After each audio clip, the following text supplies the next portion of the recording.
Hello and welcome to the Renaissance English History Podcast, a part of the Agora Podcast Network. I'm your host, Heather Tesco, and I'm a storyteller who makes history accessible because I believe it's a pathway to understanding who we are, our place in the universe, and being more deeply in touch with our own humanity. This is episode 125, and it's a look at what it was like to be poor in Tudor England and how the conversation began to shift around how to care for the poor, leading right up to the 1601 Poor Law that became the standard for 250 years. But first, I need to thank my patrons. It's been a while since I've done a full patron thank you, and I need to give you the love that you so richly deserve. Thank you so much to Al, Andrea, Babette, Berta, Selene, Shar, Christine, Cynthia, Delia, Donna, Elizabeth, Empresa, Helen, Ian, Janine, Jim, Joanne, John, another John, Jurgen, that's my dad, Candace, Kara,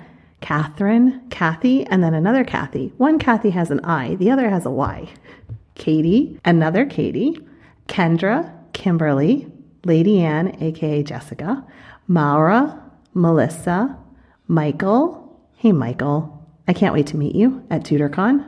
Michael's bringing his musical, The King's Legacy, to TudorCon. You can learn more about it. Philip, Ryan, Shandor, Sarah, Stephanie, Susan, Rebecca from Tudor's Dynasty, who is amazing, Twyla, Vicky, and Wendy. Thank you so much to all of you. You are all awesome. I am so incredibly grateful to all of you, to each of you, for being supporters and for keeping this show independent and allowing me to do this work. So thank you. If you would like to join this club of ever so intelligent people and get virtual hugs from me, as well as some other cool rewards, you can do so at patreon.com/EnglandCast. So for those of you who don't know, Patreon is a platform that allows you to support creators.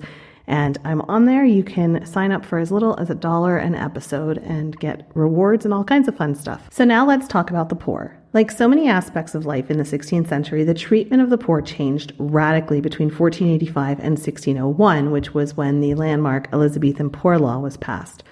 The 1601 law was the standard for several centuries, and as such, it then became the basis for the attitudes towards caring for the poor in America, as well as Australia and other places that England colonized. I think that most people, no matter where you are on the spectrum politically, would agree that society has some kind of duty to caring for the poor and the most vulnerable among us, at least for the poor who are sick or disabled, who are elderly and basically unable to work. In Elizabethan times, these people were called the impotent poor, and a distinction was made between the impotent poor and the idle poor, which was the people who could work, but they were considered poor because they were lazy. So they were people who could work, but just didn't. So those were the idle poor. We probably even make that distinction ourselves. We might agree, for example, if someone has a disability, they should be cared for with benefits, but we might argue that unemployment benefits for an able-bodied person should be limited. This distinction is rooted in the Elizabethan period. Before the mid-16th century, the poor were the poor were the poor were the poor were the poor. There really weren't any kind of differences between the deserving or the lazy poor that we come up with now. They were all just poor. Now, in our modern day times, we might argue between us about the role of the private versus public enterprise in caring for the poor, i.e. how much should a national government take on versus local governments or even non-governmental organizations like churches or charities. These are lasting debates that were started during the Reformation. But I think most of us would agree that we do have some kind of duty to the poor. And that comes directly from the 1601 Poor Law that took on responsibility for the most vulnerable people in society. So in this episode, we're going to go back and look at some of the history of the treatment of the poor pre-Reformation and the great shift that took place, and then that lead up to the 1601 legislation. By Elizabeth's time, nearly 1/3 of the population of England lived in poverty. These numbers exploded during the 16th century. During the time of Henry VII, there wasn't really a huge problem with poor people. A big part of that was because the population itself wasn't as big. In 1485, the population of England was still recovering from the Black Death, which, despite having wreaked its destruction over a century earlier, had wiped out the population so much that it would take actually several hundred years to come back. Before the Black Death in 1347, England and Wales together had a population of about 6 million people. In 1485, the population of England and Wales together was only about 2 million. Now that would double to 4 million by 1600. And like I said, a third of them were living in poverty. So we've got about 1.3 million people living in poverty, which is very close to the entire population of England a century before. Additionally, the population was becoming increasingly urban. More on that impact in a couple of minutes here. So another change that we have is this early mini industrial revolution, both with the iron industry and the wool industry. The population is becoming more urban, and the old feudal laws where a lord or a wealthy landowner would take care of the peasants and serfs no longer applied. On top of this, we see a rise in land enclosures where previously public land was fenced off for the wealthy to graze their sheep. This was to get wool. But that would leave the poor without any public lands to use to grow food or graze their own animals. And this led to a number of rebellions, the most famous one possibly being Kett's Rebellion during the reign of Edward VI. It also meant that it contributed to this growing industrialization. So what did it actually mean to be poor in Tudor and Elizabethan England? The main thing is you were constantly preoccupied with food, and not in a I need to log this on my Lose It app later on sort of way like I am, but in a how are we going to eat this year sort of way. If you were a poor laborer in Tudor England, you would work for a yeoman farmer from sunup to sundown, 6 days a week. In the summer, that meant you were in the fields by about 5, going on until about 9:30 or 10 o'clock at night. For that day's labor, you were paid about a groat. What would a groat buy you? A groat would buy you a chicken, some bread, cheese, a little bit of butter, and that was about it. So let that sink in for just a minute. A chicken cost the equivalent of a full day's hard labor. To me, this is one of the most striking things about the changes in our post-industrialist capitalist economy. So food is always available to us. It might not be the healthiest food, as the food deserts in some inner cities can attest, but it's still food. You don't work a 15-hour shift and then make the equivalent of a chicken. So getting enough to eat was a constant struggle for the poor in Tudor England. If there was a bad harvest, you would have to figure out what you were going to do to get through the winter, as well as the early spring. So remember, when you needed to have a lot of calories and energy to plant the seeds, to plant that year's crops, nothing had been harvested yet, and it was still too early for fruits and gardens. So if your harvest was bad in September, October, you needed to get through not just until March or April, but all the way through for another couple of months until you could start harvesting things or having your garden come to fruition. So if you were a laborer and you had a wife, that wife might plant a garden and then salt or store vegetables to use through the winter. You might have chickens for eggs, and it's likely that if you were a poor laborer, you wouldn't be able to afford a cow, but if you were on the higher end of the scale, you might, which would mean that you could also have cheese, eggs, and butter easily. Of course, that cow was also going to need to be fed through the winter, just like you. So if the harvests were bad, you might have to make some tough choices about whether or not Dolly the dairy cow would be part of your family after about January or so. If you were poor, remember that your daily salary would only buy you a chicken. So if you wanted something luxurious like, I don't know, clothing, you were either going to have a little bit less food for that day, or you're going to have to figure out a way to make your own. And so your wife would probably spin the flax and make wool for your clothing. You didn't have a lot in the way of possessions. Your home had a dirt floor. There was a fire in the middle of the one room. You lived in one room, possibly with 5 or 6 other people. And in order to keep you from suffocating, you would have a hole in the roof. But the room would still be incredibly smoky. It would also be very, very dark. So you didn't have window glass because you couldn't afford window glass. You can afford window glass. And so you wouldn't want to have a lot of extra windows, which were just holes in the home and covered up with shutters. So you'd maybe have one window. And even in the summer, it wouldn't be very light.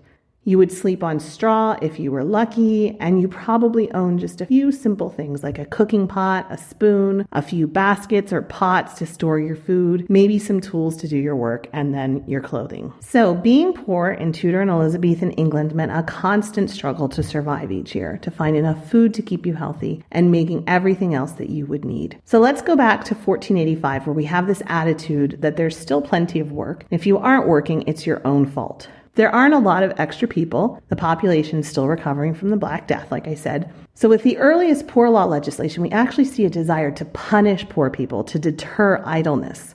At this point, a lot of people actually didn't think you wanted to help the poor that much, because being poor was something that you would see it and that would be a deterrent for you. So you would work even harder so you wouldn't wind up like that. So if anything, you wanted to punish the poor because you were worried that they might rebel, or if they had a lot of extra time on their hand, they were going to become unruly. So it was actually more about punishing people, making it punitive, making it a bad thing to be poor, to take care of this potential unruliness rather than actually caring for the poor. So in 1494, Henry VII passed the Vagabonds and Beggars Act, which said that idle people should be placed in the stocks, and then they should be returned to the land where they last lived or where they were born. The government was and continued to be afraid that these vagabonds, who didn't seem to have any home base, nothing to tie them to the success of their own town or birthplace, and no jobs. A bunch of people without any jobs, without a sense of civic pride, who didn't work, was a potential mob. And the goal, like I said, was to control this potential mob rather than offer any kind of meaningful poor relief. So again,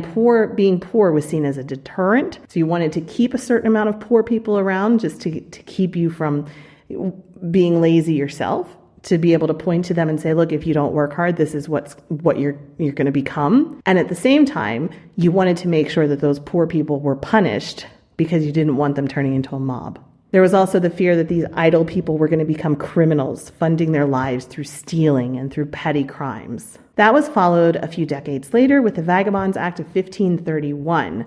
Now that stated that only licensed beggars could legally beg. So people had to apply to the local justice of the peace, who would license the impotent poor to beg. Remember, we talked about the impotent poor.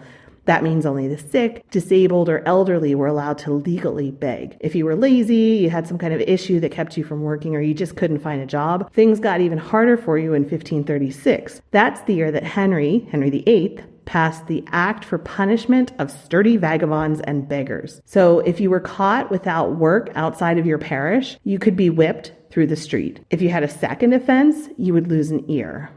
Third strike and you're out, literally. You could be executed for the third offense. But most people were very reluctant to enforce this act, which, makes sense because it's a pretty terrible piece of legislation. But again, we still see this punitive punishments being given to poor people rather than any kind of trying to help them at all. And again, there is that distinction between the idle and the impotent poor. So people were being divided up into the deserving poor and the non-deserving poor. So in 1547, Henry's young son Edward got some help from his uncle, the Protectorate Edward Seymour, who helped to draft the 1547 Vagabonds Act. Now, this said that each parish was responsible for taking up a weekly collection for the poor, but it also said that vagabonds who were caught could be enslaved for 2 years. During that time, they were to be fed bread and water, they would be forced to work, and they could be bought and sold just like any other slave. And if nobody wanted to buy the slave, then they could be sent back to his town of birth and forced to work for the community there. If said vagabond had children, those children would be given apprenticeships until the age of 24 for boys and 20 for girls. So if you were caught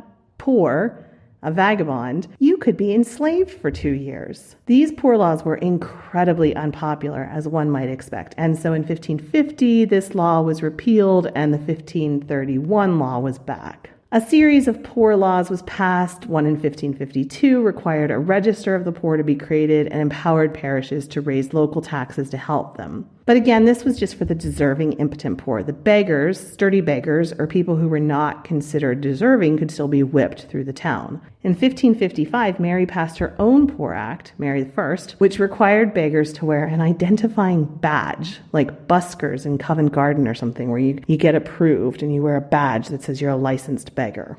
So again, these laws really seem to be about punishing those who were seen as undeserving and creating a system to license the ones who were deserving, but mostly just so that they could beg. There wasn't any kind of structure in place to provide any kind of lasting relief for people in terms of training or jobs or education. Now, this brings us to a discussion of why this system didn't yet exist. Because before the Reformation, all poor relief was left entirely up to monks and to nuns who would provide alms and education and medical care to those who needed help. The monasteries already had this system in place nationwide to provide a rudimentary education to poor orphans, to help care for aging people who had no children to take care of them, or to help provide for basic skills training. Monasteries would also help to care for the poor by giving out alms and encouraging charity from their wealthy church members and patrons. But with that system gone, help for the poor became totally secular. After the dissolution of the monasteries, the responsibility for caring for the poor shifted to the state. This is clearly a side effect that the monarchs had not planned for, and it's one of the reasons we see this flurry of activity in the mid-1530s onwards relating to caring for the poor or punishing those who didn't work. Even without the dissolution, this would likely have become more of a problem over time because the population was moving increasingly towards cities, which made it harder for monasteries to care for them. It was easier to disappear in a city with thousands of people rather than just in a small parish. So we have this huge shift, and it's the foundation of the debate that still goes on today in how to care for the poor. Does the government take care of the poor, or do charities and churches? Well, obviously, if you're going to destroy the church, then the government would need to take over. But nobody was really thinking about that in the late 1530s as Cromwell was busy going around dissolving things. So it took until the 1570s for people to really begin to have some serious and meaningful conversations about how to care for the growing number of poor. The Vagabonds Act of 1572 was a law that was passed that provided justices of the peace. They were to register the names of the aged, decayed, and impotent poor. That's like a horrible title. You get to be over 70 and suddenly you're decayed, right? So they were supposed to register the names of the aged, decayed, and impotent poor to determine how much money was required to care for them. So then the justices of the peace would then assess all the inhabitants of the parish for their keep. So they would basically go around and say, okay, in our parish, we've got 25 people who are living in poverty. It's going to take this amount of money every year to care for them. So now I'm going to go around and take up a collection for that and go from house to house to house and assess people for that. And then there were overseers of the poor who would periodically conduct views and searches, they were called, of the poor. And those refusing to contribute to the poor would be fined or jailed. So how's that? Can you imagine if you're just hanging out like from the other side of it? Say you're a wealthy person, you're hanging out at home, and along comes this justice of the peace, and he says, it's going to take this amount of money to care for the poor, and you're responsible for this amount of it, and if you don't pay, you get to go to jail. So any of you who are libertarians might be cringing at that, right? So let me just state that again. In 1572, we see commissioners set up to figure out just how much money was needed to take care of the poor in each parish. And if the rest of the community didn't pay up to help, they would be put in jail. Justices of the peace were allowed to license beggars if there were too many for the parish to provide for. And any unlicensed vagabonds could be whipped and burned through the ear. It further provided that any surplus funds could be used to place and settle to work the rogues and vagabonds. So if there was extra money, they could use that to help get work for the people who were vagabonds. All of this leads up to the 1601 Act for the Relief of the Poor. The 1601 Poor Law, which was the basis of dealing with English poverty for 250 years, formed the American legislation around poverty as well.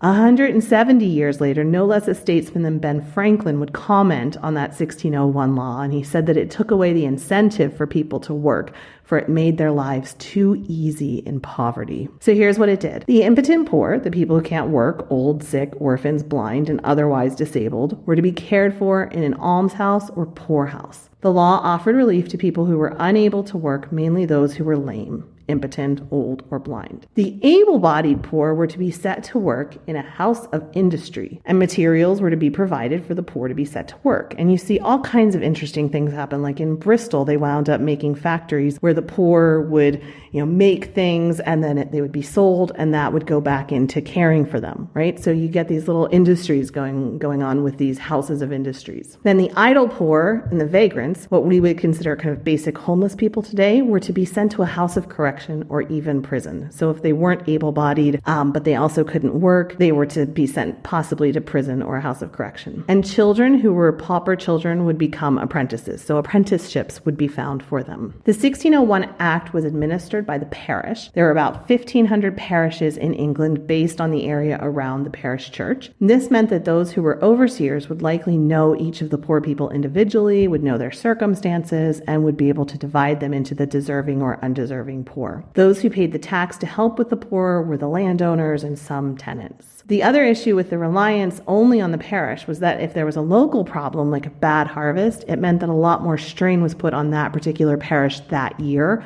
rather than possibly having a national pool to handle the relief. There were no national standards in place, and so there was a lot of variation in how the relief was given out. Parishes were left to interpret the law on their own, and each parish was legally responsible for their own poor. This meant that some cities gave out much more poor relief, and some poor people did try to leave and go to more generous places. So by the mid-1600s, it was amended so that you had to be a resident of the parish through birth, marriage, or apprenticeship.